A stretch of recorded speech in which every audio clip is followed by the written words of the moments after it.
ठीक है, हम भी जानना चाहते हैं कि वो टीचर वाकई में कैसा है। वे तीनों उसी वक्त उठकर कैंटीन से बाहर चले गए। थोड़ा पूछताछ कर उन्होंने विपिन की क्लास ढूंढ ली और बिना इजाजत के अंदर चल दिए। क्या आप ही विपिन सर हैं? क्लास में घुसते ही उन्होंने देखा एक आदमी कुर्सी पर बैठा मुस्कुरा रहा है। देखने में तो टीचर जैसा नहीं लगता, कम से कम अच्छे टीचर जैसा तो नहीं। थोड़ी देर तक उन्हें कोई जवाब नहीं मिला। कुछ स्टूडेंट्स को अपनी क्लास में आते देख विपिन लाइब्रेरी का निरीक्षण छोड़ उनकी तरफ देखकर बोला, हाँ, मैं ही हूँ। हमने सुना है आपने अभी रितेश सर को चैलेंज में हराया। आपकी सलाह से उनके स्टूडेंट्स ने 100% सुधार किया। रेनू ने अविश्वास के साथ पूछा। विपिन की हामी भरते वो आगे बोली, तो मुझे भी सलाह दें, मैं भी देखना चाहती हूँ कि क्या आप मेरी भी ताकत 100% बढ़ा सकते हैं। मेरे पास फालतू टाइम नहीं है। इतना कहकर विपिन ने उसे जाने को कहा। टीचर्स की भी अपनी इज्जत होती है। वे कोई बंदर नहीं जो जहां चाहा नाचने को बोल दिया। वो ऐसे कैसे किसी की भी राह चलते को सलाह दे सकते हैं। वैसे भी इतना भी क्या घमंड, मैं तुम्हारा नौकर नहीं, विपिन ने सोचा। टाइम नहीं है क्या? टाइम नहीं है क्या? आप अभी खाली नहीं बैठे थे, बस मुस्कुराए जा रहे थे। रेनू को समझ में आ रहा था कि विपिन बस उससे पीछा छुड़ाना चाह रहा है। उसने अपने सभी दोस्तों के सामने ये कह दिया था कि वो इस टीचर की पोल खोल कर रहेगी। अब उसे बिना कुछ कहे वहां से भगाया जा रहा है। हरगिज नहीं। मुझे स्टूडेंट्स का दाखिला लेना है। मेरे पास एक घमंडी लड़की की जिद पूरी करने का समय नहीं है, विपिन शांति से बोला। रेनू गुस्से से चिल्लाई, आप? वो इस शहर के मेयर की बेटी है। वो जहां भी जाती है उधर लोग उसकी तारीफ करते हैं, और ये आदमी न केवल उसे मना कर रहा है बल्कि घमंडी भी कह रहा है। टीचर है तो क्या हुआ, ऐसे बोलने का हक किसी को नहीं। दांत पीसते हुए रेनू बोली, सर हम ऐसा क्या करें जिससे आप हमें सलाह देंगे? विपिन ने उसकी ओर देखकर कहा, मुझे अपना टीचर बना लो। रेनू ने देखा कि विपिन उसकी ओर देखे जा रहा है जैसे किसी पागल को देख रहा हो। ठीक है, मैं आपको अपने टीचर बनाने के लिए तैयार हूँ, लेकिन अगर मुझे गलत सलाह दी तो मैं आपकी पोल पूरे स्कूल के सामने खोल दूंगी। रेनू ये क्या कर रही हो? अगर तुमने इसे अपना टीचर बना लिया तो तुम शर्मा सर की स्टूडेंट नहीं बन पाओगी। बाकी दोनों स्टूडेंट्स रेनू की बात सुनकर चिल्लाए। उन्होंने उसे रोकने की कोशिश की। अपने दोस्तों की बात सुन रेनू हिचकिचाई। उसे पता था स्कूल के नियमों के अनुसार वो एक बार में एक ही टीचर की स्टूडेंट बन सकती थी। दूसरे टीचर का स्टूडेंट बनने से पहले उसे पहले टीचर की क्लास से अपना नाम वापस लेना पड़ेगा। लेकिन ये भी जरूरी नहीं कि दूसरा टीचर उसे अपनी स्टूडेंट बनाए। शर्मा सर जैसे टीचर तो ऐसा कभी नहीं करेंगे। विपिन ने उकसाया, रुक क्यों गई? हिम्मत नहीं है तो जल्दी करो और जाओ यहाँ से। मेरा काम मत रोको, मुझे और स्टूडेंट्स का दाखिला लेना है। विपिन की बात सुन रेनू गुस्से से बोली, किसने कहा हिम्मत नहीं है? मैं आपको अपना टीचर मानती हूँ, आप मुझे दाखिल कर लें। विपिन ने फिर उसे भगाने की कोशिश की। तुम्हारा व्यवहार ठीक नहीं है, तुम में बहुत गुस्सा और घमंड है। मैं तुम्हें अपनी स्टूडेंट नहीं बनाना चाहता। वो चाहता था कि उसे रोमा की तरह ही सभ्य और शांत स्टूडेंट्स मिले जो उसकी बात चुपचाप मान ले। लेकिन रेनू तो लड़ती रहती है, उसकी हर बात में गलतियां ढूंढती है। अगर उसके पास ऐसे स्टूडेंट्स ना ही हों तो ही अच्छा है। रेनू को लगा था कि उसकी इतनी मिन्नतों के बाद विपिन को उसे स्टूडेंट बनाने में कोई दिक्कत नहीं होगी। ये तो अब भी मना कर रहे थे। रेनू का गुस्सा 7वें आसमान पर चढ़ गया। वो तो उसका झूठ पकड़ने आई थी, और अगर वो अब यहाँ से गई तो खुद गलत साबित हो जाएगी। शायद विपिन जानबूझकर उसे भगाने की कोशिश कर रहा है ताकि उसका झूठ ना पकड़ा जाए। वो ऐसा कभी नहीं होने देगी। ओह ठीक है, तो इस बार वो अपनी गलती मान लेगी, लेकिन मौका मिलते ही उसके झूठ को पूरे स्कूल के सामने लाकर रहेगी। इतना सोचकर वो शांत हुई और मुस्कुराकर विपिन से बोली, सर नाराज मत होइए, मैं अपनी गलती मानती हूँ, माफ कर दीजिए। मैं सच में आपकी स्टूडेंट बनना चाहती हूँ, प्लीज मुझे अपनी स्टूडेंट बना लें। रेनू की बात सुन विपिन बोला, बहुत अच्छे, मैं तुम्हें स्टूडेंट बनाने के लिए तैयार हूँ, लेकिन तुम्हें कुछ काम करना होगा। तुम्हें इस कमरे की सफाई करनी पड़ेगी। मुझे धूल का एक कण भी ना दिखाई दे। फिर तुम्हें बाथरूम साफ करना होगा और पोछा भी लगाना पड़ेगा। मैं तुम्हारा काम देखूंगा। अगर मुझे ठीक लगा तो मैं तुम्हें स्टूडेंट बना लूंगा। ये आप क्या कह रहे हैं? रेनू गुस्से से चिल्लाई। वो एक मेयर की बेटी है, बचपन से उसके घर पर नौकर है। उसे कभी कोई काम करने की जरूरत नहीं पड़ी, और ये मुझे सफाई करने के लिए कह रहा है।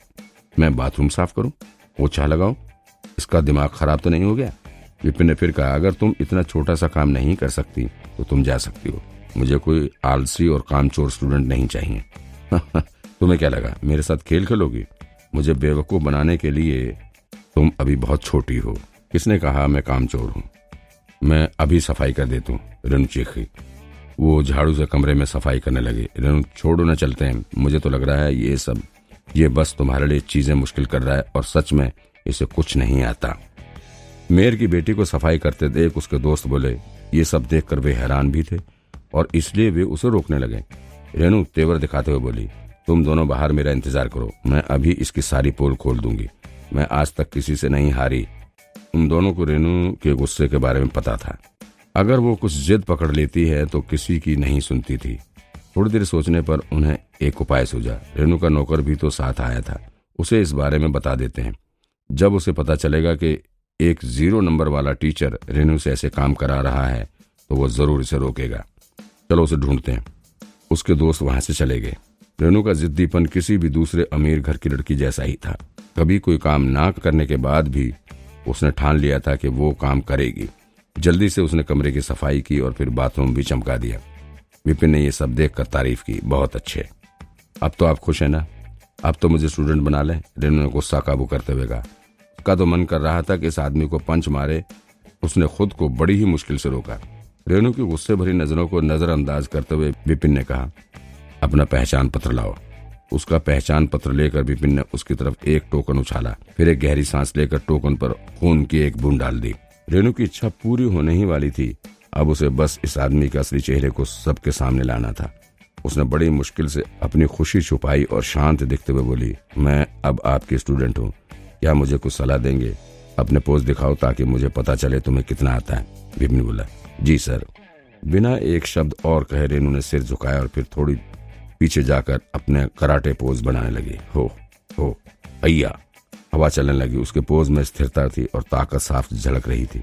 वो रोमा से ज्यादा शक्तिशाली लग रही थी। एक बार देखकर ही पता चल जाता था कि उसने इसमें काफी मेहनत की होगी। विपिन उसकी ओर देख तो रहा था लेकिन उसका ध्यान स्वर्ग की लाइब्रेरी पर था। जैसा कि अंदेशा था, एक किताब उड़कर उसके हाथ में आ गई। उस पर रेनू का नाम लिखा था। रेनू मेयर की बेटी, लड़ाकू लेवल 1, तकनीक समुद्री ड्रैगन, कमियां 27। एक, गुस्सा जल्दी आता है। ये कमी तकनीक के बिल्कुल विपरीत है। समुद्री ड्रैगन को शांत होना चाहिए ताकि वार करते वक्त पूरी ताकत उस वार में लगा सके। 2, इस किताब में भी पहली की तरह कमियां और तकनीक के बारे में लिखा था। धाड़। कुछ ही पल में रेनू का पोज खत्म हो गया। मुट्ठी बनाकर उसने दीवार पर पंच मारा। एक आवाज के साथ ही दीवार पर कुछ नंबर आ गए। 110। विपिन रेनू से प्रभावित होकर बोला, बहुत अच्छे। स्कूल में दाखिले से पहले ही इतनी ताकत होना रेनू वाकई में काबिल है। ठीक है, अब मुझे कोई सलाह दें, रेनू बोली। इतनी कसरत के बाद भी वो थकी हुई नहीं लग रही थी। इतनी मेहनत के बाद रेनू इस आदमी को झूठा साबित करने के लिए तैयार थी, पर कैसे? अचानक उसे एक आइडिया आया। उसने एक जादुई नजरमणि को अपनी शर्ट की बाजूबंद में छुपा लिया। नजरमणि एक ऐसी मणि है जो अपने आसपास हो रही सभी घटनाओं को दर्ज कर लेती है। रेनू इस मणि को इस्तेमाल विपिन के झूठ का सबूत रखने के लिए करेगी, जिसके बाद में वो बातें बनाकर इस चोरी से बच न सके। अब देखते हैं कैसे बचोगे। बड़े आए शर्मा सर से मुकाबला करने वाले। रेनू की आंखों में जीत की चमक थी और उसने बड़ी ही मुश्किल से अपनी हंसी रोकी। अब तो बस ये देखना था कि विपिन बेकार की क्या सलाह देगा। अचानक उसने देखा कि वो बिल्कुल उसके करीब ही खड़ा था। उसे अपने इतने पास देखकर रेनू थोड़ा पीछे हट गई। उसने गुस्से से कहा, आप क्या कर रहे हैं? आराम से, मैं बस कुछ जांच रहा था। अपने हाथ पीछे कर विपिन रेनू के चारों ओर चक्कर काटने लगा। फिर सिर हिलाकर रेनू के सामने करीब 15 इंच दूर जाकर खड़ा हो गया। रेनू को कुछ समझ नहीं आ रहा था वो ऐसा क्यों कर रहा है। फिर विपिन धीरे से बोला, तुम बीमार हो?